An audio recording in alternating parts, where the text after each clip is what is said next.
Welcome to Viewpoint, your program of personalities, politicians, and perspectives. This morning we have certainly a perspective, and certainly have two personalities, and no question about that this morning. Going to be a tough morning for the old fella.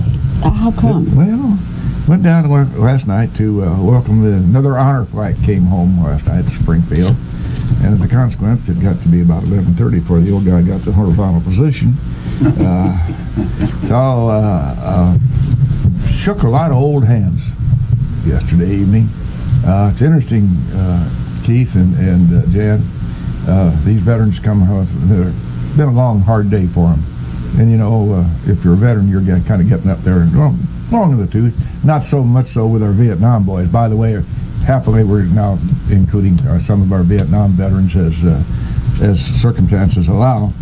And in any event, it's interesting to watch these old fellows come down the line. And there were 50 in wheelchairs yesterday, which was quite a few. And, of course, that makes the guardians extremely important because they have to have guardians to take care of those with. And I understand that the Honorable Mr. Mayor is going to take his old friend, my old friend, his father, Bucka, and the next one, I believe. In October, yeah. Yeah, right. Oh, good for you. Great. Yeah, that is so nice. Marvelous experience. Is your dad excited? He is, yeah. Looking forward to it. Is his son excited? Oh, sure. Yeah, well. All the guardians I've talked to talk about how exhausted they are and how the veterans just leave them in their dust. So, yeah. They're fresh as a daisy after all. Right. Well, it was kind of a study last night. And I commented in the car coming home. So some of them are so animated and, work the crowd like old politicians shaking hands, and it's a very serious thing. These folks are happy to be there to welcome these gentlemen home. And adrenaline's a wonderful thing, isn't it? It sure is. Well, some of them are not quite as connected as others, and that's kind of you can kind of read that into it, and that's kind of a bit of pathos there. Oh, on a lighter note, I read where an Ohio State football player, his assistant coach, commented to the coach. He said, "That man doesn't know the meaning of fear at all." And the coach says, "Yes, and I just saw his test, and he doesn't know the meaning of many other words, too." So, speaking of the meaning of words, we have a somewhat of a controversial subject in the community right now.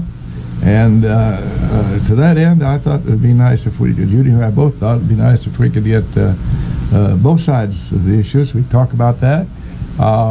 648-5510 in case somebody would like to comment. Mind you, we use the 3-second button, so you have to be nice.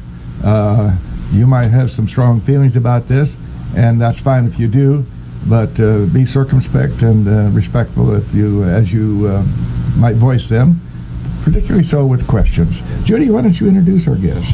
Yes, I'd be happy to. And by all means, if you have any questions, want any clarification on any point, feel free to call, because this is something that's been bandied about, and I feel very lucky that you've both agreed to come today and talk about this. I think it's always kind of better to just go to the mountain, and figure out what's the real skinny on stuff. And Keith Snyder, the mayor of the city of Lincoln, is going to take the pro side. Jan Schumaker, Logan County Board, is going to take the con side of the UOC, the Unified Organization Committee. And you're looking at me like I did it wrong? Oh, no, my dear. Have I already made a mistake? I'm hanging on every word. For goodness okay. sake. So at any rate... I'll tell you when you're wrong. Okay, good. There's always been somebody to do that. At any rate, I really appreciate your being here. And let's just get rid of all the peripheral stuff and talk about what this is going to do, bottom line, for the people if it passes. Either way, what's it going to do good? What's it going to do bad? Because there are three sides to everything, yours, mine, and the truth, right? Sure. Okay, so let's get on with it. I find that to be the case every time Judy and I have a discussion. Hers, mine, and somewhere in between. Yeah. It's lucky that you're here. And Keith, would you like to just say where the idea came from to unify these entities, what the entities are, Sure. please? The idea started to percolate about this time last year. It was about that time when Brian Bergen, who was the prior director of the Economic Development Partnership, it was about that time that he left and took another job. And it was also about that time that the news article, or the commentary piece, I should say, at part of National Public Radio's piece about Lincoln appeared, and there was kind of an uproar in the community, and folks got together to talk about how we needed to come together, how we needed to respond, and several of us at one of those We Are Lincoln meetings, which is what they came to be known as, got our heads together and just kind of jointly realized that we all had a dissatisfaction with the current status. We had, particularly with the partnership, we had been in a situation where we'd been through 3 directors in about 3 years, and we felt like we would take we would look for a new director, find someone good, they'd come in, we'd take 2 steps forward, things would be rolling along, and they'd have another career opportunity where they would, rightly for them, have to pursue that. And that happened in 2 directors in a row, so we felt like we'd take 3 steps forward and 4 back, or whatever. So it felt like we were always just kind of either at best treading in place, but Going perhaps uphill. even losing ground. So then those of us that kind of found out we had that shared concern started talking about that, and the more we talked about it, the more we realized that we had 4 organizations, and along with the city and the county, which made for a total of 6 groups. And the 4 organizations were the Economic Development Partnership, the Chamber of Commerce, the Tourism Bureau, and Main Street Lincoln.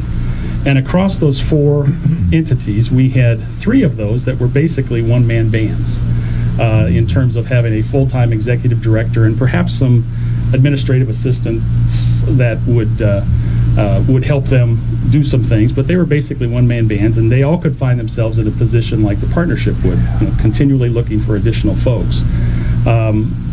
Across those 4 organizations, we felt like there was a lot of overlap. All 4 of them conduct some type of event. We just had the weekend with the Chamber where they did the Art and Balloon Festival. That's their biggest, most well-known event, but Main Street Lincoln does a lot of events for downtown. Tourism helps with events throughout the year all across Logan County.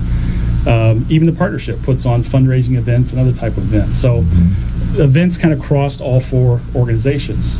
Business attraction kind of crossed those organizations as well. If you wanted to start a business in Logan County, where do you start? Do you go to the Chamber, where a lot of people go, just they think the Chamber of Commerce is where they need to go? Or do you go to the partnership? Or if it's in downtown Lincoln, do you go to Main Street Lincoln? If it's something that is hospitality related, whether it be a restaurant or something maybe tourist related, do you go to the Tourism Bureau? Where do you go? So we thought it would be good for all 6 organizations, because the city and the county help fund most of those organizations. They would all sit down, kind of take the pieces, break them apart, lay them on the table, and see how they could be put back together in a way in which 2 things could happen. One, that we would have greater accountability, so that when the tax dollars are invested by each of the bodies, we would know what results we would be expecting and what results we would hope to get, but also that we would have sustainability in the resulting organization or organizations, so that it would be sustainable into the future. We wouldn't have this situation where, somebody might come in, do a great job, want to advance, but they have nowhere to go in their organization because it's a one-man band, so they go elsewhere. And that's where we found ourselves with the partnership, and that's really what gave rise to the whole thing. Jan, are there parts of this that you're questioning? Well, I'm here, as you know, to represent the county board. Yes. I was on the UOC, have been on the UOC representing the county board, and I would say that the county was supportive of the concept in general initially, for collaboration and to reduce redundancy and to make sure things were getting done. So I think there was a general sense of support. What came down to the vote finally was just some concerns about the logistics And so I don't think it was the concept at all. And I'm a little bit in an awkward situation because I'm here to represent the board that defeated it, I think, 8-4, and I was one of the 4 that voted in favor of it. And so, I need to represent what my cohorts feel and felt, and that resulted in their vote. But I personally am supportive of it and had seen the silos that we talked about at our meetings of different entities not cooperating and collaborating, and that was one thing I thought was really key about this, was having these groups work together and not be territorial like I had seen so much. Right. Well, It looks by Go right ahead. it looks by my reading that is an issue. It's we can all play well together, but who gets to call the shots? And some fear somehow that the National Chamber of Commerce organization is going to butt in somehow. Can you, either of you, address that, or have I misunderstood something? Well, we have That was alluded to, yeah. at least one county board member that has that concern. I think the concern related to that is that the National Chamber is very politically active at the federal level, and the local chamber has done a little politically. I mean, they've hosted voter forums. They've taken positions on a few things that the city or the county have voted on, but that's not their primary purpose at all. The local chamber, that's just a very small part of what they do. But I know there had been concern that to have a politically active group that receives tax dollars, so that had been one of the concerns. On balance, it would seem to, I presume, the average person on the street, that this unifying and trying to solve the problems of several organizations, constantly seeking a leader and so forth. And I suspect, Jan, that's probably one of the reasons that you voted for it to start with, in that you could see the advantage of unifying. Now, to get that done, there are a lot of steps at the bottom of the ladder, and you're working to the top of the ladder to accomplish to get that done. But just on balance, it would seem that there's a lot of economies and a lot of efficiency that could be involved there. Oh, definitely. Now, you're both shaking your heads on that, so you... Yeah, one of the things I think that was looked at throughout the process early on was if all things could be put together, and back to that issue of sustainability, how would that work in terms of economies of scale, those types of things? I mean, you could have one organization where administrative assistants are shared across different functions. If you think of the 4 functions of attracting business, advocating for business, promoting tourism, and then working in the educational sector, and those are really 4 areas where this new organization is going to focus. You could have folks work across those areas in terms of administrative assistance, but you could also have professional folks working in each one of those and being trained, cross-trained, if you will, to handle a prospective business that might come in that might need some information, or in an existing business that needs some help to continue to operate. If the business attraction person, if you will, is gone, then the other, perhaps the business promotion and advocacy person could step in and handle it. But you also would have internal promotion. So conceivably, you could start in a new organization that would have several different staff members. You could start as maybe a college intern, and maybe then work as an event coordinator, and perhaps up to a director level, and then to maybe the executive director. So there would be some internal promotion opportunities for people as well. All the organizations, with the exception of the chamber, as I said, were one-man bands, and there wasn't that opportunity there. But by putting everything together, that could be an opportunity in the future for operational success. Right. Differences of opinion can be healthy. Oh, sure. Although I'm not sure that 65 years of differences of opinion have been really healthy for Gene and I. But seriously, though, we approach different subjects from different angles. And let's just bring the elephant right out in the middle of the circle, or trot him out in the center of the ring. Are there some individuals who just have some axes to grind? I don't want to be specific, but that wouldn't be surprising. It happens in sorority meetings, fraternity meetings, or city council meetings.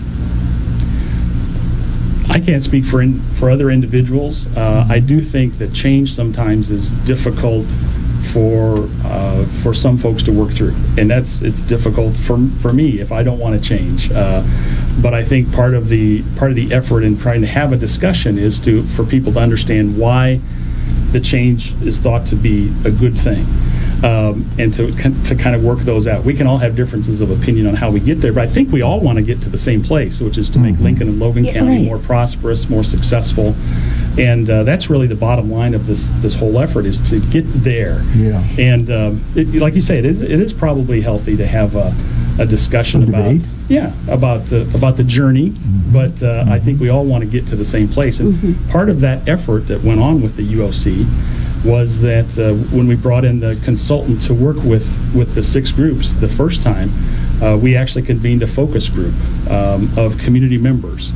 Now, not by community members, I mean people all across Logan County. Yes. And the consultant, one of the exercises she had the focus group go through was to say, right now, where we are today in Lincoln and Logan County, give us one word that describes our current situation.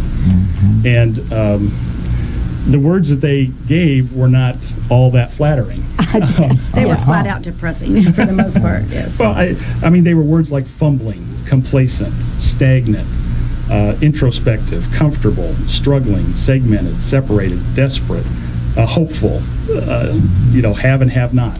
And now, these are words that came from individuals who were serving on the steering committee, so to speak. Well, they were folks from Lincoln, Logan County. Well, they actually weren't. These are our homegrown folks. Yeah, but they weren't on the steering committee. These were people out in the community identified as So they were not people on the UOC. Yeah. Right. And then the next step, and obviously for those of us that are trying to make a difference every day, those weren't words that we necessarily would have subscribed to, but it's the brutal reality, as Admiral Stockdale said in Good to Great. You have to confront those brutal facts. Right. But then her next exercise was to say, what do you want tomorrow to look like? So 5 years down the road, if Lincoln and Logan County could be everything you want it to be, what word would you use to describe that? And they used words like alive, thriving, employed, a destination, imaginative, desirable, engaged, affordable, open, youthful, unified, capable and willing, welcoming. I mean, all things that we would all ascribe to.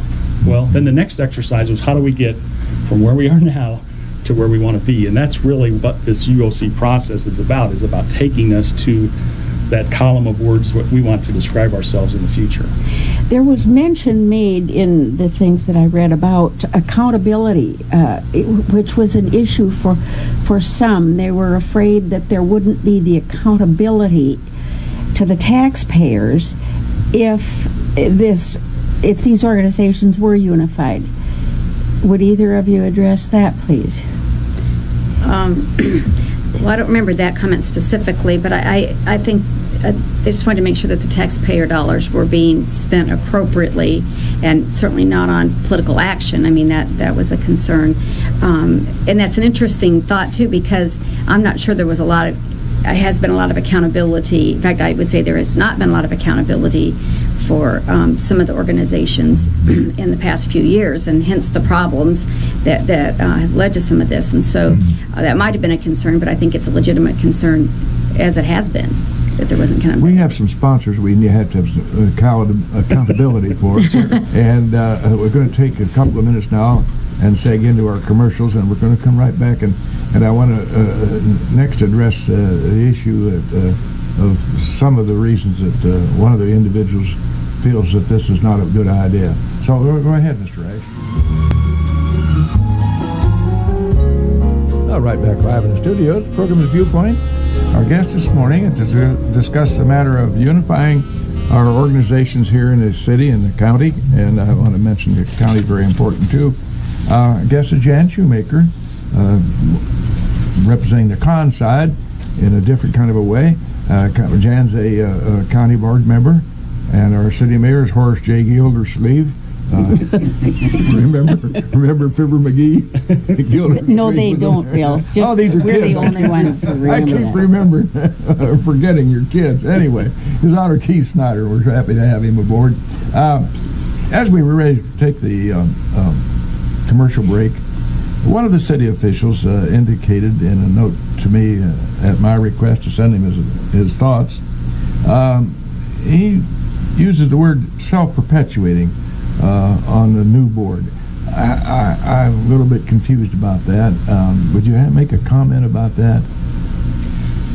I'm not exactly sure what that person may be getting at. I mean, part of the whole discussion about the new board is that it needs to be competency-based, and part of the work of the Unified Organizations Committee, and we spent 2.5 days developing these competencies and actual direction for the board, is we want the board members to have specific competencies to serve on the board.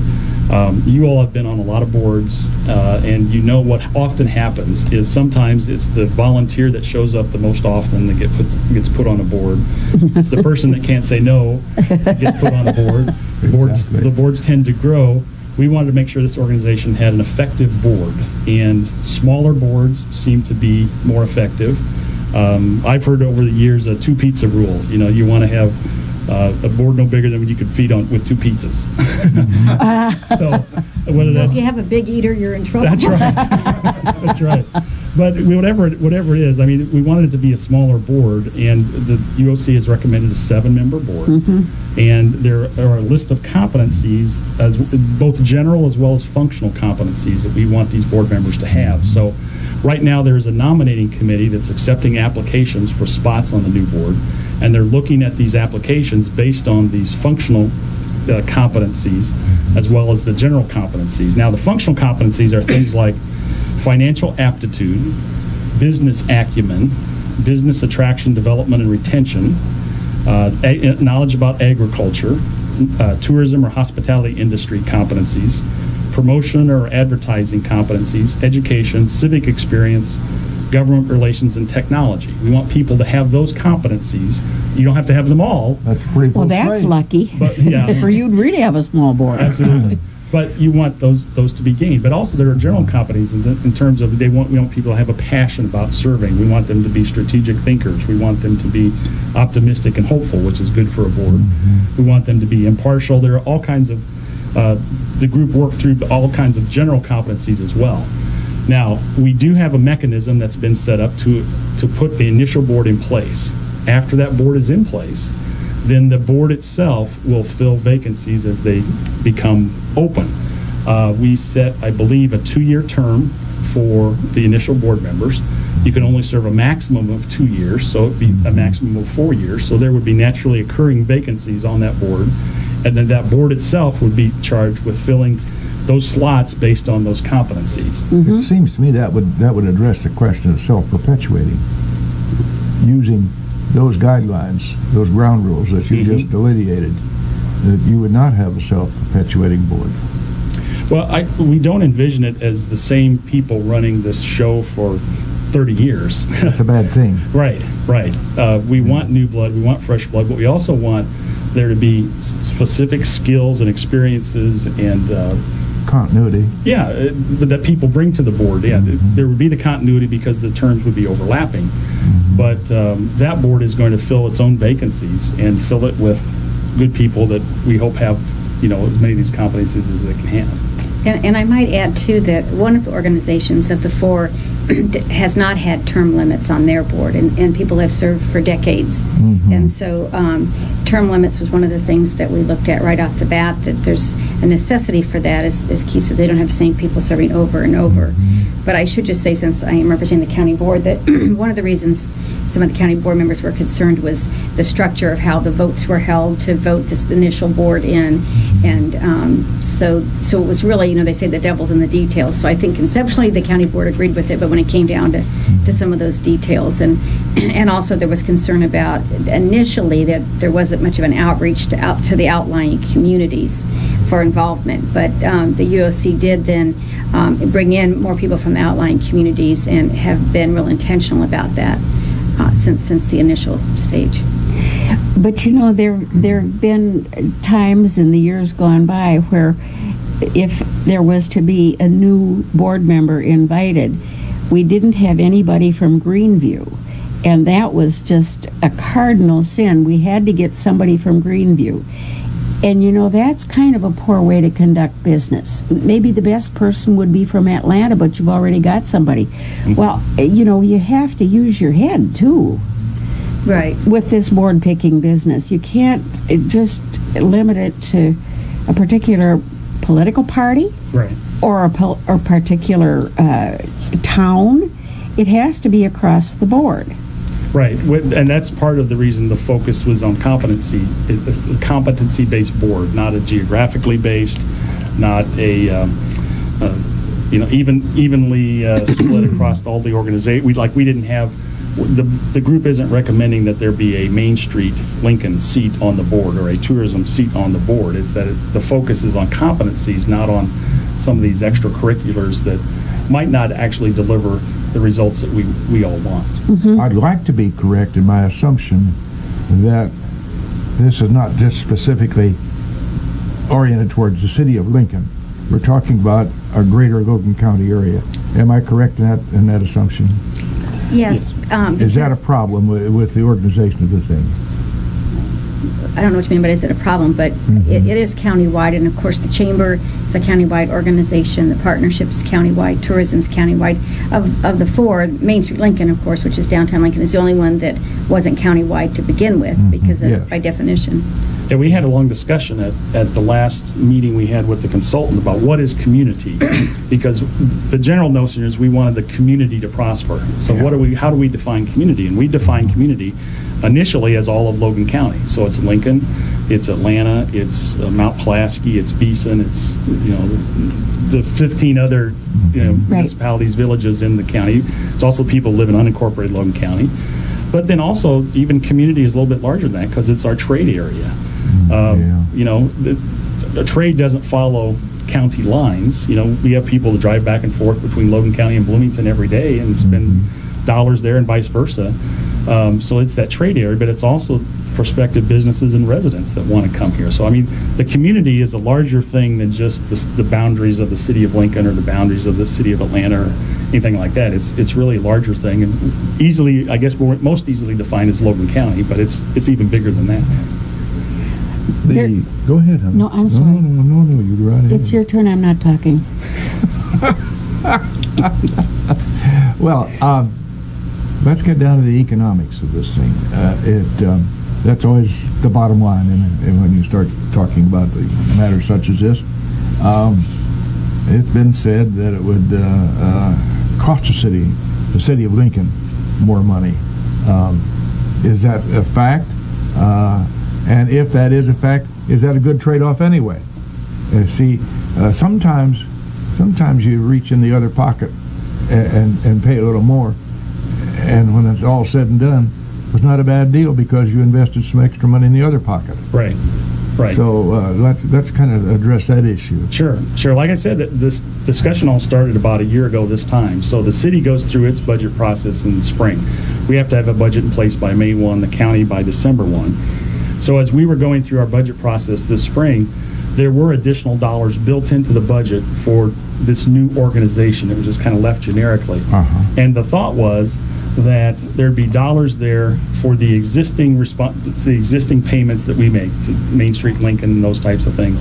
But there also would be transitional dollars to help us move into this new organization. So we did increase our budget, but it was all part of the city budget. The city budget was balanced, so we made some choices. We allocated some dollars there as opposed to some other places. So it's not like it's a budget buster or something that wasn't planned for. It was all included in the budget that was approved in April. So the expenditures are there. I mean, the spending authority is there, and the dollars are available to help transition this organization. So, for example, we're talking about the new organization, but Main Street Lincoln is going out of business. They're transitioning down. And so we provided funding for them for the rest of this year. So that's built into that budget, as well as the dollars for the new organization, which might then start after the first of the year. So, yeah, we did build those dollars in, but it's all part of the budget. And Mainstream, their modus operandi, their philosophy, even though they are now expiring, their concept would be involved in the new United Organization Committee. And what they propose to do and how they do it would be folded into the UOC. Is that correct, Jan? That's a very good point, because when I initially heard about this, and I wasn't privy to the discussions last fall. I first heard about it actually at the Chamber Tourism Economic Development Christmas open house. Someone mentioned it to me just in passing, but my initial concern was that things like tourism or downtown revitalization in Lincoln would get lost in the shuffle. But I think the intent is, in addition to this small competency-based board, is to then have councils for each of those. So downtown redevelopment and promotion would be one, tourism would be one. So you don't, and business attraction and business retention. So you don't lose sight of those really important aspects of the entities that have been currently in place. So I think that's been a real important aspect. So there still will be a strong emphasis on all these aspects that have been going on. So it isn't that you get so busy with business attraction that tourism doesn't get promoted or downtown doesn't get promoted or whatever. So those things would still stay in place. 648-5510. Somebody might have a comment or a question of Jan Schumaker or our good Mayor Keith Snyder.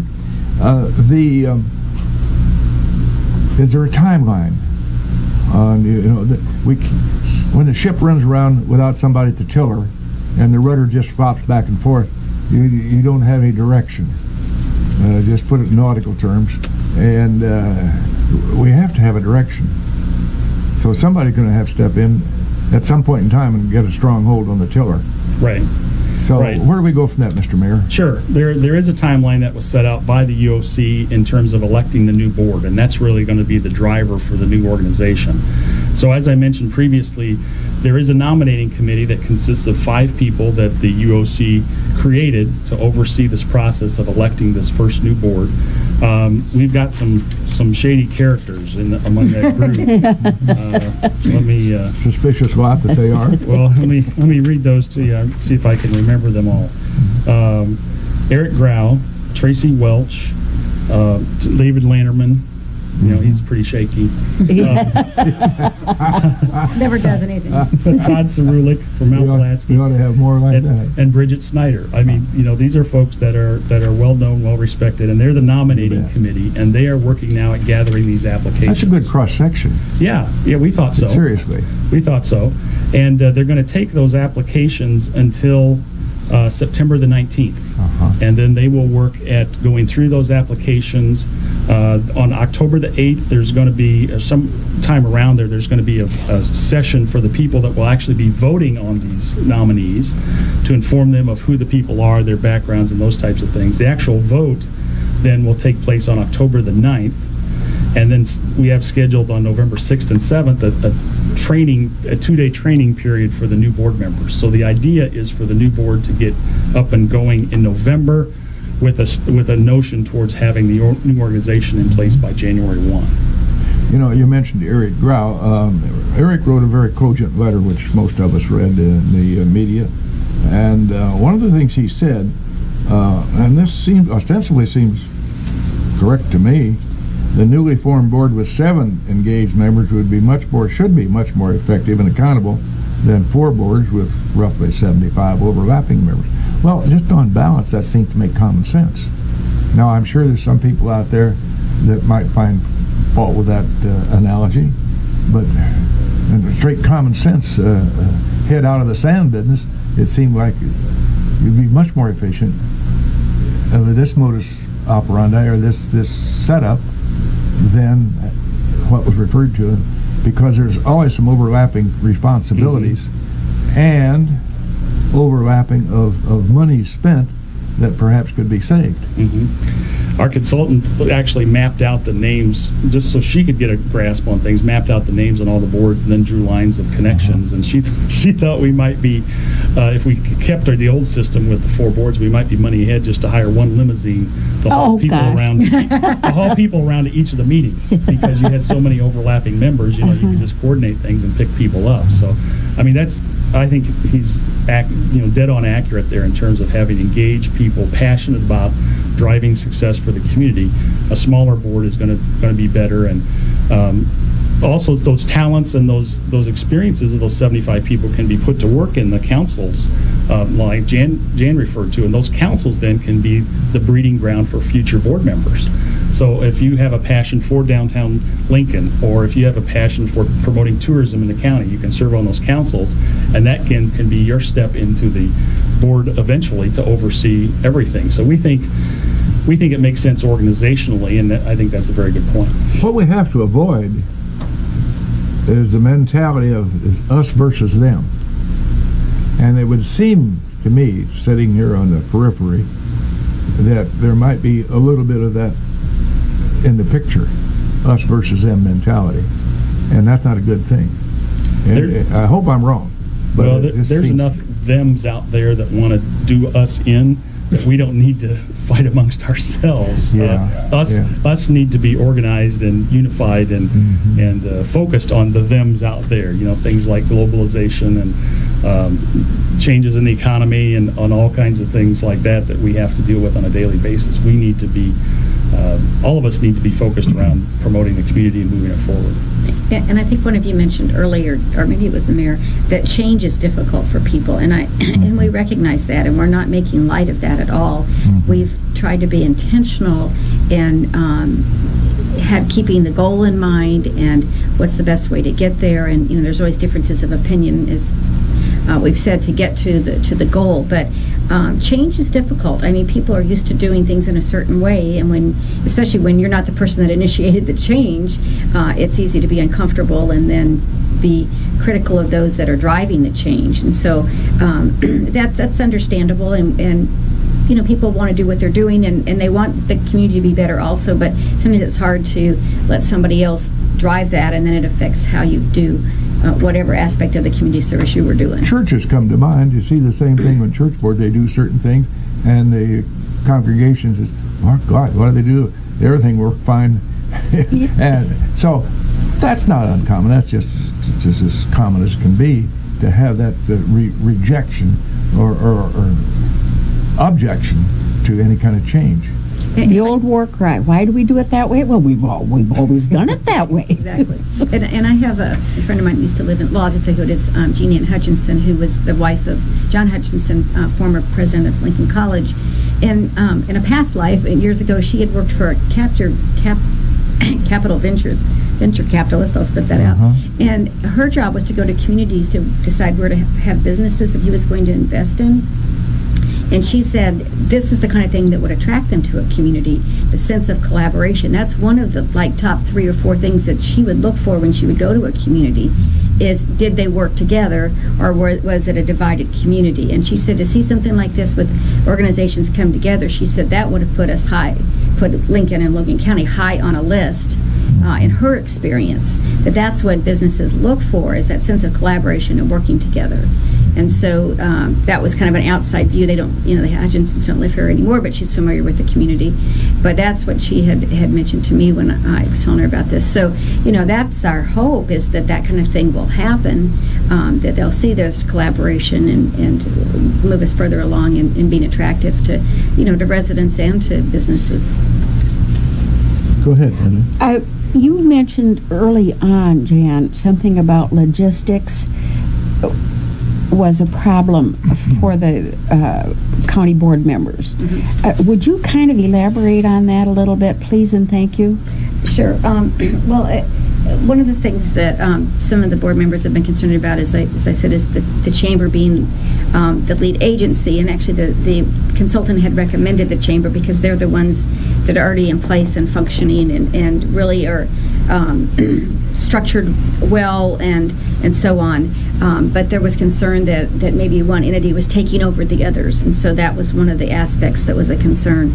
And the other logistic that was a concern, as I mentioned, the outlying communities, but I think that's been addressed. But the other was the voting process, and for the initial board, and who got votes, and it was based on the dollar contribution, and that's now been tweaked a little bit as well. So it was those kind of logistics of how do you get to the board and all those kind of things with those details.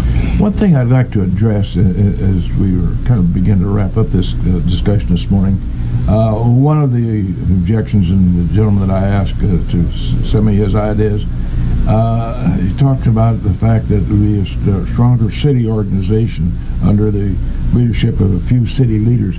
Well, I want to address that point in that, as I understand it, again, and I'm going to reiterate this, that is not just the city of Lincoln, it's county of Logan. That is going to be, if there are any beneficiaries of this, they would be the beneficiaries of this. Am I correct? In that the thrust is not just for the city, but it is for our entire county. You're meeting Atlanta, Beeson, Broadwell, Burtonview. Don't forget Burtonview. No, Portland. yeah, no. As we mentioned earlier, the organization itself defined community as all of Logan County. So that's going to be the focus. It's not a Lincoln it won't be a Lincoln dominated board. It's not. We can't go city by city and hope to succeed. We have to all work at this together. And the community that we have chosen to define ourselves as is Logan County.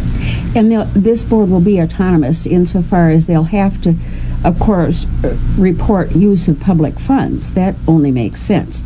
But other than that, there isn't going to be a decision reached by the board, and then there's going to be some anonymous somebody out there who's going to say, no. They will have free reign. Mm-hmm. Is that right? Right. Correct. Well, I think Jan, that's important. We wrap up by thanking these two folks, number one, for being here with us this morning. And Jan, we want to thank you for your service from the Logan County Board of Supervisors. That's appreciated. Mr. Mayor, as always, appreciate the work that you do for our city.